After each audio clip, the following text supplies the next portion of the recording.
Hi hello வணக்கம், எல்லாம் எப்படி இருக்கீங்க? இன்றைக்கி ஹோம் டேப்போட செகண்ட் கிளாஸ் பார்க்குறோம். இந்த செகண்ட் கிளாஸில் நம்ம வந்து ஃபாண்ட் பார்க்க போகிறோம். ஓகேங்களா? இப்போ ஃபாண்ட்டில் நமக்கு இருக்கிற ஆப்ஷன் என்னென்னா, ஃபாண்ட் ஸ்டைல் இருக்குது, ஃபாண்ட் சைஸ் இருக்குது, அதுக்கப்புறம் ஃபாண்ட்டோட அலைன்மெண்ட்ஸ் இருக்குது, பார்டர்ஸ், கலரிங்ஸ் இதெல்லாமே இருக்குது. ஓகேங்களா? ஒவ்வொன்றா பார்க்கலாம். இப்போ நம்மக்கிட்ட ஒரு ஸ்டூடெண்ட்ஸோட மார்க் ஷீட் இருக்குது. ஓகே, ஒரு ஸ்டூடெண்ட்ஸ் நேம் அண்ட் ஒரு லாங்குவேஜஸில் எடுத்த மார்க்ஸ் இருக்குது. ஓகேங்களா? இப்போ எனக்கு ஸ்டூடெண்ட்டோட நேம், அந்த ஹெட் டைட்டில் இருக்குல்ல, இந்த ஸ்டூடெண்ட் நேம் தமிழ், இங்கிலீஷ், இந்த மூணு மட்டும் எனக்கு வேறு ஃபார்மெட்டில் வரணும் அப்படின்னா நம்ம இங்கே வந்து அரியல் பிளாக்னு கொடுத்துக்கலாம். ஓகேங்களா? ஸ்டூடெண்ட்ஸோட நேம் மட்டும் எனக்கு டிஃப்ரெண்ட் ஃபார்மெட்டில் வரணும், அதாவது ஹெட்டர் மட்டும் எனக்கு டிஃப்ரெண்ட் ஃபார்மெட்டில் வரணும் அப்படின்னா நான் இங்கே போய் நம்ம என்ன வேணுமோ அந்த இதை செலக்ட் பண்ணிக்கலாம். ஓகேங்களா? இப்போ எனக்கு நேம் வேறு ஸ்டைலில் வேணும் அப்படின்னா நேமை வேறு ஸ்டைலில் நம்ம மாற்றி செலக்ட் பண்ணிக்கலாம். ரெண்டாவது நமக்கு என்ன இருக்குன்னா, ஃபாண்ட் சைஸ் இருக்குது. ஃபாண்ட் சைஸில் பார்த்தீங்கன்னா ஆவரேஜாக நீங்கள் இப்போ இங்கே 11 இருக்குது. எனக்கு இந்த ஹெட்டர்ஸ் மட்டும் கொஞ்சம் இன்க்ரீஸாக வேணும், ஒரு 12 சைஸில் வேணும், இல்லை 14 சைஸில் வேணும் அப்படின்னா நம்ம இங்கே அதுக்கேற்ற மாதிரி கொடுத்துக்கலாம். ஓகேங்களா? இப்போ இங்கே ரைட் சைடு அடுத்து என்ன இருக்குது பார்த்தீங்கன்னா, increase font size, decrease font size. இது ஒரு ஷார்ட்கட் மாதிரி. நம்ம இப்போ இந்த 80 அப்படிங்கிற இந்த இப்போ நம்பரை செலக்ட் பண்ணுறோம். நம்பர் ஓவராலாக நம்ம செலக்ட் பண்ணிட்டோம். இந்த செலக்ட் பண்ண நம்பர் மொத்தமாக எனக்கு நம்பர் இன்க்ரீஸ் ஆகணும்னா நம்ம இதை கிளிக் பண்ணிட்டோம்னா அதுவே 2 இன்க்ரீஸ் ஆக ஆரம்பிச்சிடும். அதே மாதிரி ரைட் சைடு பார்த்தீங்கன்னா நமக்கு டிக்ரீஸ் ஃபாண்ட் சைஸ் இருக்குது. அதை நம்ம ஒவ்வொன்றா கம்மி பண்ணி நமக்கு என்ன சைஸ் வேணும் அப்படிங்கிறத பார்த்துக்கலாம். நமக்கு ஃபாண்ட் சைஸ் என்ன சைஸில் இப்போ மாறிட்டு இருக்கு அப்படிங்கிறது இங்கே உங்களுக்கு டிஸ்பிளே ஆகிட்டே இருக்கும். ஓகேங்களா? நமக்கு அடுத்து என்ன இருக்குன்னா, போல்டு, இட்டாலிக், அண்டர்லைன் அப்படிங்கிற 3 ஆப்ஷன் இருக்குது. ஓகேங்களா? இப்போ இந்த 99 அப்படிங்கிற நம்பர் மட்டும் எனக்கு போல்டாக வேணும் அப்படின்னா இங்கே போல்டு அப்படின்னு கிளிக் பண்ணிட்டோம்னா அது மட்டும் நமக்கு போல்டாக தெரிஞ்சிடும். இப்போ போல்டு வேணாம் அப்படின்னா திருப்பியும் போல்டை கிளிக் பண்ணால் நமக்கு ரிமூவ் ஆயிரும். இதுக்கான ஷார்ட்கட் கீ என்னென்னா, கண்ட்ரோல் பி கொடுத்தோம்னா நமக்கு போல்ட் ஆகி, நான் உங்களுக்கு ஷார்ட்கட் கீ யூஸ் பண்ணி இப்போ காமிக்கிறேன். கண்ட்ரோல் பி கொடுத்துட்டா நமக்கு இங்கே போல்ட் ஆயிரும். இப்போ அதே மாதிரி இப்போ இங்கே 90 அப்படின்னு இருக்குது. இப்போ இந்த நம்பர் வந்து எனக்கு இட்டாலிக் ஸ்டைலில் வேணும் அப்படிங்கும்போது நம்ம என்ன பண்ணுறோம், இங்கே போய் இட்டாலிக் அப்படின்னு கிளிக் பண்ணுறோம்.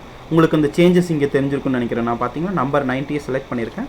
நம்பரில் சேஞ்சஸ் தெரியுதுங்களா, கொஞ்சம் ஸ்லாண்டிங்காக இருக்கும் நம்பர்ஸ், அதுதான் நம்ம இட்டாலிக் ஸ்டைல். இதுக்கான ஷார்ட்கட்க்கு நம்ம கண்ட்ரோல் ஐ கூட யூஸ் பண்ணலாம். பார்த்தீங்கன்னா நம்ம எந்த இடத்துல வேணுமோ அந்த இடத்துல வச்சுட்டு இப்போ மொத்தமாக வேணும் அப்படின்னா மொத்தமாக செலக்ட் பண்ணி கண்ட்ரோல் ஐ கொடுக்குறோன்னா எல்லாமே நமக்கு சேஞ்சஸ் நடக்குது. ஓகேங்களா? அதே மாதிரி அண்டர்லைன் இருக்குது. அண்டர்லைனில் பார்த்தீங்கன்னா நமக்கு ட்ராப் டவுன்ஸும் இருக்குது. இப்போ எனக்கு இந்த நேம்ஸ் எல்லாமே எனக்கு அண்டர்லைனில் வேணும் அப்படின்னா நான் கிளிக் பண்ணிட்டு அண்டர்லைன் செலக்ட் பண்ணிக்கலாம். நம்ம என்ன செலெக்ஷனில் இருக்கோமோ அந்த நேம்ஸ் எல்லாமே அண்டர்லைன் ஆயிரும். அதே மாதிரி அதில் ஒரு ட்ராப் டவுன் இருக்குது. அந்த ட்ராப் டவுனில் பார்த்தீங்கன்னா அண்டர்லைன், டபுள் அண்டர்லைன் இருக்குது. இப்போ ஃபார் எக்ஸாம்பிள் இந்த 90க்கு மேலே இருக்க மார்க்ஸ் எல்லாமே எனக்கு டபுள் அண்டர்லைன் பண்ணணும் அப்படின்னா நான் கிளிக் பண்ணிவிட்டு இங்கே அண்டர்லைன் கிளிக் பண்ணிவிட்டு டபுள் அண்டர்லைன் கொடுத்தோம்னா 90ஸ்க்கு மேலே இருக்கிற எல்லாத்துக்கும் நமக்கு டபுள் அண்டர்லைன் இருக்கும். அடுத்து என்ன நமக்கு இருக்குது அப்படின்னா, பார்டர்ஸ் அப்படின்ட்டு. ஓகேங்களா? நமக்கு பார்டர்ஸை ஹைலைட் பண்ணணும். இப்போ இது எனக்கு ஒரு டேபிளாக தனியாக தெரியணும் அப்படின்னா நான் இது எல்லாத்தையுமே நான் ஒன்றா செலக்ட் பண்ணிவிட்டு இங்கே கிளிக் பண்ணிவிட்டு எனக்கு ஃபுல்லாக பார்டர் வேணும் அப்படின்னா ஆல் பார்டர்ஸ் கொடுத்துக்கலாம். ஓகேங்களா? இப்போ ஆல் பார்டர் உங்களுக்கு நான் கொடுத்து காமிக்கிறேன். இங்கே பார்த்தீங்கன்னா எல்லா இடத்துலையுமே ஃபுல்லாக பார்டர் வந்துருச்சு. எனக்கு ஃபுல்லாக பார்டர் தேவையில்லை, கீழே மட்டும் பார்டர் இருந்தால் போதும் அப்படின்னா நம்ம இந்த ஆப்ஷன் கூட கொடுத்துக்கலாம். இப்போ பார்டர் நான் ரிமூவ் பண்ணிட்டு உங்களுக்கு ஷோ பண்ணுறேன். நோ பார்டர் கொடுத்துட்டேன். இப்போ இங்கே எதுவுமே பார்டர் இல்லை. எனக்கு இந்த லைனில் கீழே மட்டும் பார்டர் இருந்தால் போதும் அப்படின்னா கிளிக் பண்ணிட்டேன்னா கீழ் மட்டும் நமக்கு இப்போ இந்த செல்லில் பார்டர் இருக்குது. அதே மாதிரி தான் இங்கே பார்த்தீங்கன்னா நமக்கு மற்ற ஆப்ஷன்ஸ் இருக்குது. Top border, left border, right பார்டர்னு இருக்குது. நமக்கு எந்தெந்த பார்டர் வேணுமோ அதுக்கேற்ற மாதிரி பார்டர் கொடுத்துருவோம். நம்ம ஆல்ரெடி பாட்டம் பார்டர் கொடுத்துருந்தோம், அதனால் கீழே ஒரு பார்டர் வந்துச்சு. இப்போ லெஃப்ட் பார்டர் கொடுத்தனால லெஃப்ட்டில் ஒரு பார்டர் வந்துருக்கு. ஓகேங்களா? இப்போ நம்ம ஒரு பார்டர்லேருந்து இன்னொரு பார்டருக்கு போகும்போது ஆல்ரெடி கொடுத்த பார்டரை நம்ம ரிமூவ் பண்ணிட்டு போனால் இன்னும் கொஞ்சம் கரெக்டாக இருக்கும். ஓகேங்களா? இப்போ ஆல் பார்டர்ஸ் கொடுக்கும்போது என்ன ஆகுதுன்னா நமக்கு எல்லா பக்கமும் வெர்டிக்கலாகவும் சரி ஹரிசாண்டலாகவும் சரி எல்லா இடத்துலையுமே நமக்கு பார்டர்ஸ் அப்ளை ஆகுது. அதே மாதிரி இதை டேபிள் அப்படின்னு நம்ம தம்மியாக காமிக்கிறதுக்கு நம்மக்கிட்ட என்ன இருக்குன்னா, திக் அவுட்லைன் பார்டர் ஒரு ஆப்ஷன் இருக்குது. நம்ம ட்ராப் டவுன் கிளிக் பண்ணுறோம். கிளிக் பண்ணால் திக் அவுட் சைட் பார்டர் அப்படின்னு இருக்குது. கிளிக் பண்ணால் உங்களுக்கு தெரிஞ்சிருக்கும் உள்ளே இருக்க லைன்ஸோட திக்னஸ்க்கும் அவுட் சைட் பார்டரில் இருக்க திக்னஸ்க்கும் ஒரு டிஃப்ரென்ஸ் இருக்குங்களா. இதுதான் திக் அவுட்லைன் பார்டர். அதே மாதிரி அடுத்த ஆப்ஷன் நான் இப்போ மறுபடியும் ஃபுல்லாக செலக்ட் பண்ணிக்கிறேன். ஓகேங்களா? இப்போ எனக்கு இது செலக்ட் பண்ணிட்டேன். செலக்டில் இது என்ன ஆப்ஷன் இருக்குது, பாட்டம் டபுள் பார்டர் இருக்குது. ஓகேங்களா? இங்கே மட்டும் எனக்கு டபுள் பார்டர் கொடுத்துருக்கு. இப்போ நான் கண்ட்ரோல் செட் கொடுத்துட்டு பேக் போய்க்கிறேன். அடுத்து என்ன இருக்குன்னா, திக் பாட்டம் பார்டர், கீழே மட்டும் எனக்கு திக்காக பார்டர் வேணும் அப்படின்னா நான் இந்த ஆப்ஷன் செலக்ட் பண்ணிக்கலாம். அதே மாதிரி டாப் அண்ட் பாட்டம் மட்டும் எனக்கு திக்காக வேணும், இல்லைன்னா டாப் மட்டும் திக்காக வேணும் அப்படின்னா இது எல்லாமே இங்கே நான் செலக்ட் பண்ணிக்கலாம். ஓகேங்களா? அடுத்து இதில் என்ன ஆப்ஷன் இருக்குது அப்படின்னா, ட்ரா பார்டர் அப்படின்னு ஒரு ஆப்ஷன் இருக்குது. நமக்கு எங்கெங்கே பார்டர் வேணுமோ அதை மட்டும் தனியாக ட்ராப் பண்ணிக்கலாம். ஓகேங்களா? இப்போ நான் ட்ரா பார்டர் ஆப்ஷனை கிளிக் பண்ணிவிட்டேன். எனக்கு இப்போ பென்சில் மாதிரி ஒரு டூல் பார் எனேபிள் ஆயிடுச்சு. இப்போ நீங்கள் இந்த இருக்கிறதுலே லோயஸ்ட் மார்க் அப்படின்னு பார்த்தீங்கன்னா எனக்கு 68 தான் இருக்குது. இந்த 68ல் எனக்கு லெஃப்ட் சைடு மட்டும் பார்டர் வேணும்னா இங்கே கிளிக் பண்ணால் லெஃப்ட் சைடு பார்டர் வந்துடும். ரைட் சைட் மட்டும் பார்டர் வேணும்னா இங்கே ரைட் சைட் கிளிக் பண்ணிக்கலாம். எங்கே வேணுமோ அங்கே நான் கிளிக் பண்ணிக்கலாம். இப்போ அதே மாதிரி இங்கே வேணும் அப்படின்னா இதில் நான் செலக்ட் பண்ணி கிளிக் பண்ணிக்கலாம். இப்போ நமக்கு எந்த இடத்துலலாம் மட்டும் பார்டர் இருந்தால் போதும் அப்படின்னு செலக்ட் பண்ணுறதுக்கு இந்த ட்ரா பார்டர் ஆப்ஷன் யூஸ் ஆகுது. ஓகேங்களா. ட்ரா கிரிட் அப்படின்னு இருக்குது. ஓகேங்களா. ட்ரா கிரிட்னு அப்படின்னு இன்னொரு ஆப்ஷன் இருக்குது. அது எதுக்காக யூஸ் பண்ணுறோம் அப்படின்னு பார்த்தீங்கன்னா இப்போ நான் செலக்ட் பண்ணி உங்களுக்கு காமிக்கிறேன். ட்ரா பார்டர் கிரிட் அப்படின்னு இருக்குது. அதாவது ஒரு செல்லை மட்டும் பார்டர் பண்ணிக்கலாம். இப்போ நான் இதை கிளிக் பண்ணுறேன். ட்ராப் பண்ணோன்னே என்ன ஆகுதுன்னா இந்த 2 செல்லுக்கு அப்ளை ஆகுது. இப்போ நான் இதிலிருந்து இங்கே 4 மட்டும் செலக்ட் பண்ணுறேன். இதுக்கு மட்டும் பார்டர் அப்ளை ஆகுது. இது 2 மட்டும் செலக்ட் பண்ணுறேன். இதுக்கு மட்டும் பார்டர் அப்ளை ஆகுது. அதே மாதிரி நம்ம எவ்வளோக்கு எங்கே மட்டும் வேணும் அப்படிங்கிறது தனித்தனியாக நம்ம பார்டர் அப்ளை பண்ணிக்கலாம். ஓகேங்களா. அதுதான் இந்த ட்ரா பார்டர் அப்படிங்கிற ஆப்ஷன் யூஸ் ஆகுது. ஓகேங்களா. அடுத்து எரேஸ் பார்டர். இது நார்மலாக எல்லாத்துக்கும் தெரிஞ்சிருக்கும். எங்கெல்லாம் பார்டர்லாம் நமக்கு வேணாம் அப்படிங்கிறத நம்ம எரேஸ் பண்ணிடுறோம். அடுத்து என்ன ஆப்ஷன் இருக்குன்னா நமக்கு லைன் கலர் ஆப்ஷன் இருக்குது. இப்போ நம்ம ஒரு பார்டர் ட்ராப் பண்ணுறோம்ல, அந்த பார்டர் என்ன கலரில் வேணும். இப்போ நார்மலாக பார்த்தீங்கன்னா நமக்கு ட்ராப் பண்ணும்போது பார்டர் வந்து இப்போ ஆல் பார்டர் கொடுக்குறேன். நமக்கு என்ன கலர் இருக்குன்னா பிளாக் கலரில் இருக்குது. பட் எனக்கு பிளாக் கலர் வேணாம், ஒரு எல்லோ கலரில் வேணும் பார்டர்ஸ் அப்படின்னா நான் இங்கே கிளிக் பண்ணிவிட்டு லைன் கலர் போயிட்டு இப்போ என்ன பண்ணுறேன், நான் எல்லோ கலர் கிளிக் பண்ணுறேன். ஓகேங்களா. எல்லோ கலர் கிளிக் பண்ணிவிட்டு மறுபடியும் நான் இப்போ பார்டரை செலக்ட் பண்ணுறேன். பார்டர் பார்த்திங்கன்னா நமக்கு எல்லோ கலர் பார்டர் வந்துருச்சு. ஓகேங்களா. அதே மாதிரி என்ன கலரில் பார்டர் வேணும் அப்படிங்கிறத நம்ம இங்கே சூஸ் பண்ணிக்கலாம். இப்போ சூஸ் பண்ணிவிட்டு அதுக்கப்புறம் நீங்கள் பார்டர் செலக்ட் பண்ணிங்கன்னா உங்களுக்கு அந்த கலர் அப்ளை ஆகிருக்கும். ஓகேங்களா. இப்போ நெக்ஸ்ட் ஆப்ஷன் நமக்கு என்ன இருக்குதுன்னு பார்த்தீங்கன்னா லைன் ஸ்டைல் இருக்குது.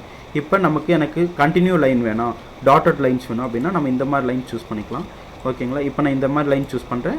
பார்டர் கலர்ஸ் வந்து நான் ப்ளூ கொடுத்துருக்கனால ப்ளூ கலர் பார்டரும் வந்துச்சு. எனக்கு லைன் ஸ்டைலும் இந்த மாதிரி மாறிடுச்சு. ஓகேங்களா. இப்போ இது வேணாம் அப்படின்னா இப்போ நான் எல்லாத்தையுமே நான் எரேஸ் பண்ணிக்கிட்டேன்.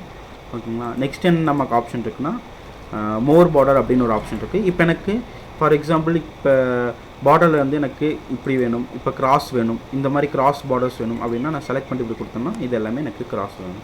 இப்போ ஏதோ ஒரு டேட்டா வேணாம், இந்த டேட்டாவை நம்ம ரஃப் பண்ணிவிட்டு வேறு இடத்துல வச்சுருக்கோம். பட் அந்த டேட்டா முன்னாடி என்ன இருந்துச்சு அப்படின்னு நமக்கு தெரியணும் அப்படின்னா இந்த மாதிரி ஆப்ஷன்ஸ் நமக்கு யூஸ் ஆகுது. ஓகேங்களா. இதுதான் பார்டர் ஸ்டைலில் நமக்கு இருக்குது இப்போதைக்கு. அடுத்து நமக்கு என்ன இருக்குன்னா கலரிங் இருக்குது. நம்ம எப்படி இப்போ பார்டருக்கு ஒரு கலர் கொடுத்தோமோ அதே மாதிரி இது வந்து என்ன பண்ணணும்னா பேக்ரவுண்ட் கலர். ஓகேவா. இப்போ ஒரு பாக்ஸ் இருக்குது. இந்த ஸ்டூடெண்ட்ஸ் அப்படிங்கிற இந்த ஹெட்டிங்ஸ் பாக்ஸ் இருக்குல்ல, இந்த ஹெட்டிங்ஸ் பாக்ஸுக்கு மட்டும் நான் ஒரு ப்ரௌனிஷ் கலர் கொடுக்கணும் அப்படிங்கும்போது நான் என்ன பண்ணேன்னா இங்கே வந்து நான் கொடுக்குறேன். ஓகேங்களா. இந்த கலர் நான் ஹெட்டிங்க்கு கொடுக்குறேன். அதே மாதிரி எனக்கு நேம்ஸ் எல்லாமே எனக்கு வேறு கலர்ஸில் வேணும் அப்படின்னா என்ன பண்ணுறேன், நேம்ஸை வந்து நான் லைட் கலர்ஸில் கொடுத்துக்கிறேன்.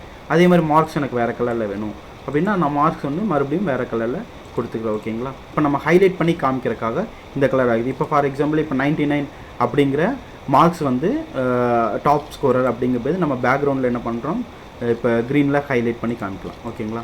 இப்படி தனியாக காமிக்கிறதுக்கு பேக்ரவுண்ட் கலரை சேஞ்ச் பண்ணுறதுக்கு நமக்கு இங்கே பேக்ரவுண்ட் கலர் ஆப்ஷன் இருக்குது. நமக்கு நெக்ஸ்ட்டு பார்த்திங்கன்னா ஃபாண்ட்டோட கலர், அதாவது நம்ம என்ன டைப் பண்ணியிருக்கோமோ அந்த டைப் பண்ண லெட்டர்ஸோட கலர்ஸை மாற்றுறதுக்கு இந்த ஃபாண்ட் கலர் ஆப்ஷன் யூஸ் ஆகுது. இப்போ ஸ்டூடெண்ட் மார்க் தமிழ் இங்கிலீஷ் அப்படிங்கிற லெட்டர் கலரை எனக்கு வந்து கொஞ்சம் டார்க் ப்ளூவில் வேணும் அப்படின்னா நான் இங்கே செலக்ட் பண்ணிட்டா அந்த இது மாறிடும். இப்போ நேம்ஸ் எல்லாம் எனக்கு வேறு கலர் வேணும் அப்படின்னா இப்போ நேம்ஸ் எல்லாம் நான் செலக்ட் பண்ணிவிட்டேன். இங்கே போயிட்டு இந்த வயலட் கலர் நான் செலக்ட் பண்ணுறேன். அதனால கலரிங் மாறிடுச்சு. ஓகேங்களா. அதே மாதிரி இப்போ லோ ஸ்கோர் இப்போ 68 தான் லோ ஸ்கோர் இருக்குது. இந்த லோ ஸ்கோர் வந்து எனக்கு வேறு கலரில் கொஞ்சம் ரெட் கலரில் வேணும் அப்படின்னா நம்ம அதுவும் இங்கே ஹைலைட் பண்ணிக்கலாம். இந்த வீடியோவில் நம்ம ஃபாண்ட்டை பற்றி கவர் பண்ணியிருக்கோம். நெக்ஸ்ட் வீடியோவில் அடுத்த கேட்டகரிஸ் எல்லாம் என்ன இருக்குது, அதில் என்ன எக்ஸ்பிளைன் பண்ணுறது அப்படிங்கிறத கிளியராக பார்ப்போம். மறக்காமல் சேனலை சப்ஸ்கிரைப் பண்ணிடுங்க. ஏதாவது டவுட்ஸ் இருந்தால் கண்டிப்பாக கீழே கமெண்ட் பண்ணுங்கள். நான் எல்லா டவுட்ஸுமே கிளியர் பண்ணுறேன். தேங்க்யூ.